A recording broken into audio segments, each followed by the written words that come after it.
And Aaron Rodgers. 95.7 The Game. Breaking news. We got you. And we have to pass this along, both with an apology based on what we were just told from Jake Hutchinson inside the building, but this is a shocking piece of breaking news. Oh, no. Christian McCaffrey is inactive tonight. Oh, no. Christian McCaffrey is inactive for this football game. Oh, no. Based on the calf and Achilles injury, and he will not play. It is Jordan Mason's night. Look, what's your reaction, guys? I mean, this is huge because this is the best player on the team. You can talk about Trent Williams all you want, and I hear you. Trent was here before. CMC changed this organization. He's the cover of Madden, for crying out loud. This is the safety blanket for the run game, for Kyle Shanahan, for Brock Purdy, all the checkdowns. The synergy those two have on those option routes is unlike anything else I've seen in terms of he knows where he wants to go and how to exploit a defense. Jordan Mason now gets elevated to the top of the depth chart. He's not a great pass blocker. Does this mean more Kyle Juszczyk back there? Does this mean you use Debo in the way that you used him 2 or 3 years ago? It probably means more George Kittle staying in too. And absolutely. Now that I'm thinking about it, it feels to me like this is huge. We talked about it before, like maybe with Ayuk on a little bit of a pitch count. He is. It felt like it was going to be more of a 22 personnel game anyway, with 2 tight ends and 2 running backs. So as a schemer of schemes, as a thrower of throwers. I love the scheme, and I think more about it now, and it's going to have to be a much more conservative scheme without CMC. Look, and man, it turns out it was maybe more than the bug bite, Mark. Yeah, listen. You and I talked about it all camp. Mark thought that it was just like a bug bite. Or when I saw calf ankle, I'm going to be real with you. PTSD for 2 guys: Greenlaw, who's been dealing with it all last year, and Kevin Durant, and KD. Yeah, no absolutely. Doubt, What I wonder, and maybe the story will come out, because you're right. I've been wrong. If this is something that was serious, they've camp, downplayed it. But I wonder if something also happened. I wonder if there was a reaggravation sensation. That's a buck, yeah. But I was also curious immediately what this would do to the line. What did it do? Not as much as I would have thought. Well, quarterbacks are only a couple points on the line. It depends on which one. That's true. Yeah, we had our guy on from Vegas a couple weeks ago, and he said Mahomes can be as much as 8 points. John Avello, He said Brock is the greatest player ever. Yeah, Brock is about 3 or 4. Still a lot. Christian, the game was 4.5. It's now 3.5. Yeah, so it's a Christian point. was just a point. But that's oh my gosh. You guys have in fantasy? No. I got Jordan Mason. I was way ahead of the curve on that. But you're not playing him, though. No. Yeah. But here's the thing. Like, hell no. As a Niner fan, I mean, this is the Madden curse coming to life for us. Yeah. This sucks. Well, this absolutely it's only 1 sucks. week, so it's not a full-on Madden curse yet. But look, I'm not pretending to be a professional athlete. No, I get it. I had really bad plantar fasciitis, which bled into my Achilles. Ooh. And this is something you deal with for months, not weeks. Yeah. And it's just, this especially is a tough when you are an explosive change of direction athlete like he is. Everything in his game is predicated on jump cutting, slowing down, exploding, pushing onto that cut. Yeah. I mean, think about all those plays where they toss it to him. You got Banks and Trent leading the left way, and he goes, stop, cut, back through. And the burst and explosion, the way he gets narrow. Christian McCaffrey, look, Roger Craig had a more comprehensive career. Frank had a more comprehensive Niner career. He's the best talent they've had at the position, with all respect to Joe the Jet Perry and John Henry Johnson. Well, it's such a game changer because we watched the NFL over the weekend look like defenses were ahead of offenses in most cases. And now, obviously, this is a game where a lot of eyes, at minimum, were going to be on one quarterback because we haven't really seen Aaron play in 2 years. And now, in a way, this is what a lot of the negative voices about Brock Purdy have been waiting for. Let's see what the offense looks like without Christian McCaffrey. Whether he has 1 weapon, 50 weapons, people are always going to be waiting for this man's downfall. Sure. It's honestly, Mark, I've come to the realization, whether you think he's good or not, the only way he can get everyone's approval, I'm talking about Brock Purdy, he has to be throwing to Mark, Dan, and Shasky every single drive all year with Matt Nahegan as his center and Lucas as his left tackle. Like, no matter what he does, it will always come with the, but Shanahan, but Trent Williams. It's so unfair. No doubt. It is so unfair. Name me a good quarterback that didn't have weapons. Yeah. Name me a Hall of Fame coach without a Hall of Fame quarterback. Well, name me a Hall of Fame quarterback without a good coach. Like they're few and far between. It's impossible. It's it impossible really is. to have a good quarterback without a good coach and without weapons. And so, yeah, Brock Purdy is penalized for that until he makes $60 million. And then when he makes $60 million, whatever they have left, then maybe he'll be able to be judged fairly. Look, I watched a lot of poor quarterback play yesterday. Just a lot of poor quarterback play. Yes. And the thing that I think that, and I'm guilty, I'll raise my hand, like throwing the ball and running it neck up. Are you intelligent pre and post snap? And I'm not talking about it like book smarts. I'm talking football intelligence. Can you rhythmically throw guys open and read zone? He can. First of all, that's absolutely true. But I think then you also have to have the body that keeps up with your brain. It's no different than what all of us experience in life when you're like, whoa, my brain still works at high school level when I'm on an athletic, but my body won't do it. That's what I'm watching for Aaron tonight. For instance, Kirk Cousins has got a great brain for the game. It looked yesterday like the body is not going to keep up with that brain. So if you're just joining us, the breaking news is Christian McCaffrey, a surprise inactive tonight for the 49ers. So that means Jordan Mason will handle the lion's share in the backfield, and obviously it is a complete game changer as far as the offense is concerned. Joe Shasky from the Morning Roast is here as a fan, stopped by, and is hanging out a little bit as we break all this down. This one, to me, is super sexy for a variety of reasons. Aaron Rodgers, top of the thing. I mean, the guy comes out with the flag last year in New York City and played 3 snaps, right? Yep. The Jets thing is just amusing to watch from afar. It's got like a car crash kind of a thing. But I honestly have zero ill will toward like the New York Jets. Yeah. They're like the Cubs of the NFL, kind of. Like. Yeah, but even the Cubs had history with the Giants, so I didn't like the Cubs, right? Okay. But I hear what you're going. Yeah. They're even more tortured because they're not even good enough to get to the playoffs. Exactly. And I look at what they've got going. Robert Saleh he's playing for his career. Joe Douglas is playing for his career. You normally don't get second swings when you whiff this big. I look at the 49ers, and the question's always like, hey, can they keep it going? Can they keep it going? What does Brock look like without the All-Stars? People are waiting for this man's demise. I've been circling this guy's name all year, and I'm really interested to see, because we're all quick to jump ahead. What's going to happen next year? Deebo Samuel. This team needs a Deebo Samuel tone-setting moment early in the game. I would run that pop, jet sweep, whatever you call it, where it's him and Sauce out on the end.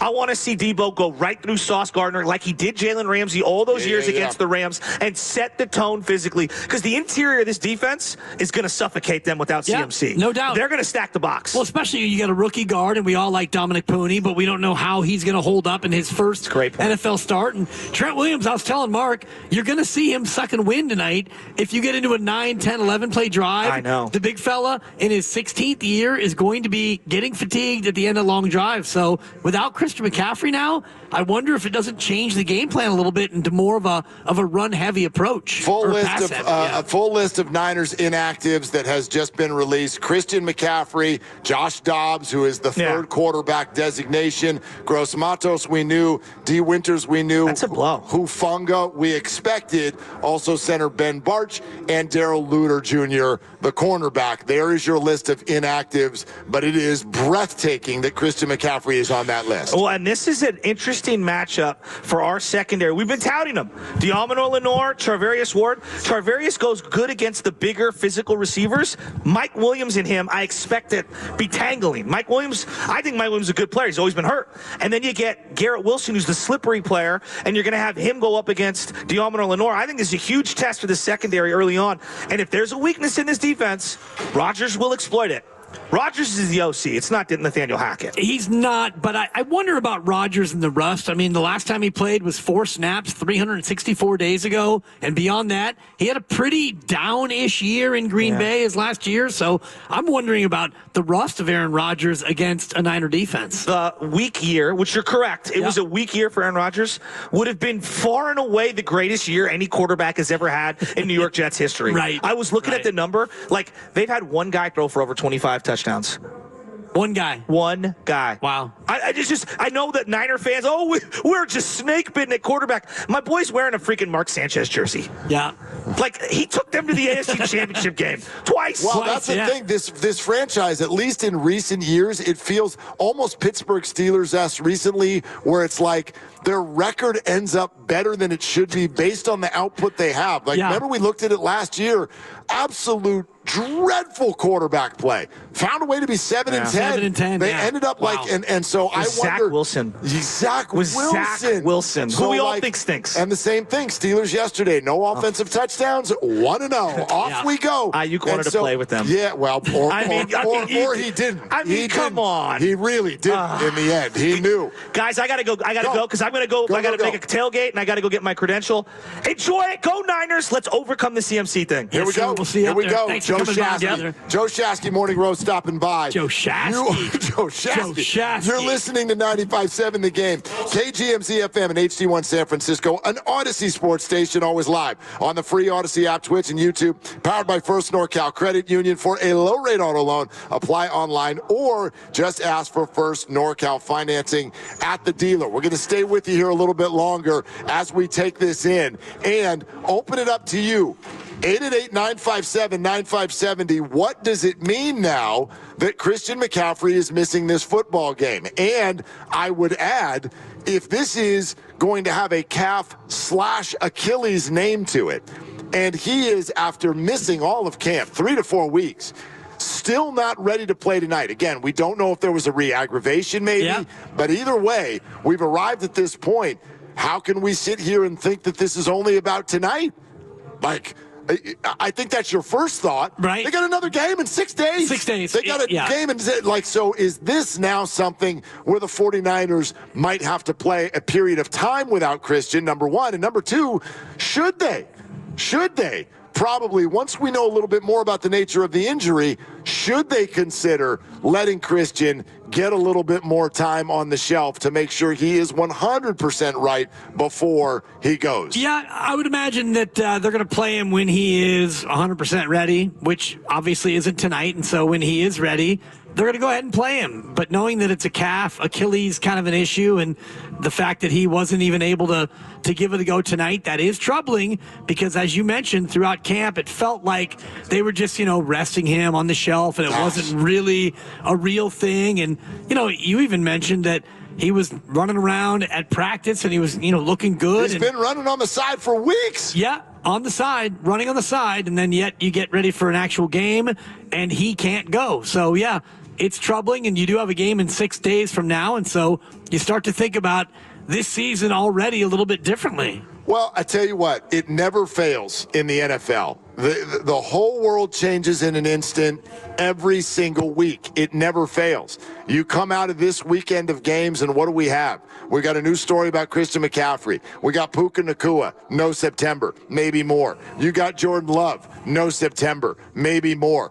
Everything in the NFC suddenly changes and beyond, like here we are, the Bengals, oh gosh, they're off to a terrible start again. So like everything changes on a dime, and somehow, some way, especially after all of the touches last year, you just had a feeling that Jordan Mason was going to have some sort of a more significant role this season, and in this particular case, it starts right away. Yeah, he gets the start, and it starts tonight, and that certainly is one thing that we talked about, and I was mentioning this before the Red and Gold Summit about the 5 things that you need to be a championship team, and one of them is health, and here we are, where you're opening up the year, and Trent Williams is going to play, and Brandon Ayuk's going to play, but not a full game. And Christian McCaffrey's not going to play due to injury. And you don't have Dre Greenlaw, and you don't have Talanoa Hufanga. So already your injury quest is starting out a little bit more difficult than it did last year. Spread dropping like a weight. I told you it went from 4.5 to 3.5. Make it 3. Okay. It is down to 3. We'll see if the money that no doubt flowing in actually pulls it down below a field goal. You're getting a feel of how important Christian McCaffrey is. It's 1.5 so far.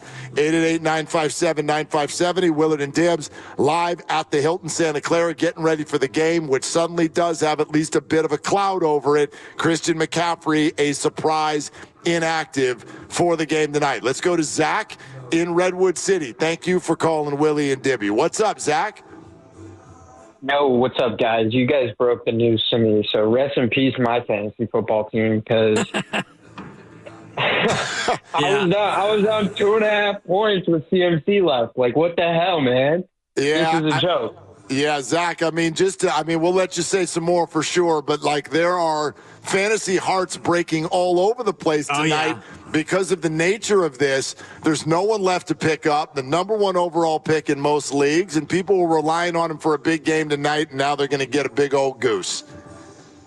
Yeah, it's incredible, especially how suppressed the Niners and the media made this feel to me as a Niners fan, right? Like, I thought it was no biggie, but now I'm a little concerned, like most. Anyways, I think that's fair. I was going to bring up. Yep. The point that I was going to bring up is, so I have it on my TikTok reels, Instagram reels. First of all, the holding calls in the championship, as well as us not knowing the overtime rules, which is something the media brought up right after the game as to why we lost. And I think, we still receive, if we don't receive the ball and kick it, I think we win that game. So there's my point, guys. I hope all is well. Zach, thanks. First off, I think for the most part, most of us have moved beyond the Super Bowl, at least to the excitement of tonight. And I'm one of the weirdos out there that still thinks, even though it wasn't a good look, and even though I can fully understand the people who say, with the overtime rules in the playoffs, you want the ball second, I can still wrap my head around a couple of things with regard to taking the ball first in overtime. A, your defense was totally gassed, so there's something circumstantial there. And B, to me, there's something interesting about going down there and putting a touchdown on the board. Maybe even go for 2 and stick that to the other team and be like, that's it. You've got to go. Yeah. You got to go tie this thing. I get it if people think the opposite for sure. But I don't know. My overwhelming thought on that is, come on, it's a new season. Yeah, it's a new season, and I'm not going to sit here at the Hilton with kick time here in about an hour and 10 minutes and dwell about last year's Super Bowl failure or the Super Bowl failure that happened before it or the fact that, they blew a 28-3 lead when he was the coordinator in Atlanta. That's not what the opener is about. It's opening night, and for me, it's more interesting, more compelling to talk about Christian McCaffrey, who's been ruled inactive for this game, and how things are going to, go from there. And I'm looking at our fantasy league, and the owner of Christian McCaffrey is starting Isaac Guerendo at running back. Yeah, that's what your options are. Whose team is Patrick Mahomes? Who is that, Lucas? I don't know. Who is Patrick Mahomes? No joke. I'm getting texts from inside the building from my sons because Jude has Christian McCaffrey in a league and only needed 10 points. He's like, go pick up Kyle Juszczyk for him. You got to go get Juice. It's his only option. Guerendo. Yeah. I mean, I don't know. Is Guerendo going to be the backup running back tonight? Maybe. I guess he is. It's probably going to be a lot of Debo, I would imagine. Debo's going to probably carry the ball a healthy amount. Are you going to line him up as an actual halfback, though? Yeah, at times. At times. Yeah, you've done it before. You've done it before, but it's, I would hope that you like the running backs you have enough to do things a little bit of a different way. Jordan Mason can play football now. Yeah. I know he's not the pass blocker that Christian is, but let's see this, man. You're Kyle Shanahan. You know how to call a football game when you've got this, that, or the other situationally. So if that means that George Kittle's got to be a little bit more of a blocker tonight at times, then that's what it means. But I also think that Jordan Mason is absolutely capable of going out there and giving you 75-plus yards on the ground tonight. I really firmly believe that. Yeah, I don't know what the yardage is, and I don't even think it matters what the yardage is, but you've got to have an ability to run the football. We've talked about this a bunch with Kyle Shanahan and how he likes to do it 50-50, even split, run to pass. Well, now you don't have your bell cow. So how are you going to be successful running the ball? It's going to have to be doing it in a different fashion. And if it means a little bit of Guerendo, if it means Debo Samuel, certainly Jordan Mason's going to get a healthy dose of carries. And you've got to go out there and find a way to stay balanced, because that's what you do as a 49er team. What a gut punch, though. Yeah, there's no way around this. What a gut punch. Yeah. For the 49ers and for the fan base as you start this thing. But then again, it's kind of like you say, and NFL teams know this, players know this. They always cruise around with a next man up mentality. Yep. Because there's no other choice. That's the way this game is played. You know, you hate when it happens before the whole thing even starts, but that's the way they feel about it. And, you know, the Niners remain the favorite in this football game, and I still expect them to be able to go out there and move the football. Yeah, and the Jets are not going to go easy on the Niners because they don't have McCaffrey. I mean, this is professional football. Jeez, you know, man, you know, we're going to let Mason have a couple of carries because we feel bad. No, this is the way it goes in the NFL, and so you're Kyle Shanahan, and everyone wants to laud him as this genius. Okay, genius. Go out there and game plan around the fact that you don't have a guy who was top 5 in the MVP last year. Well, I mean, I don't know if that's fair. Like, you know, again, nothing's fair or unfair. It's football. Well, you have to go out there and win with who you have. Yes, you do. But I'm not going to go suddenly now, oh, Kyle, you got to score 31 points or you're a dork. Like, I mean. Not just win the game. Yeah, win the football game. The job is the same. But, I mean, listen, and for those frustrated with the idea that they kept this until the end, like, that's what you got to do to Robert Saleh. You don't want to tell Robert Saleh. You don't even want to insinuate that there's a problem with Christian McCaffrey. You want that team game planning for Christian McCaffrey as long as possible.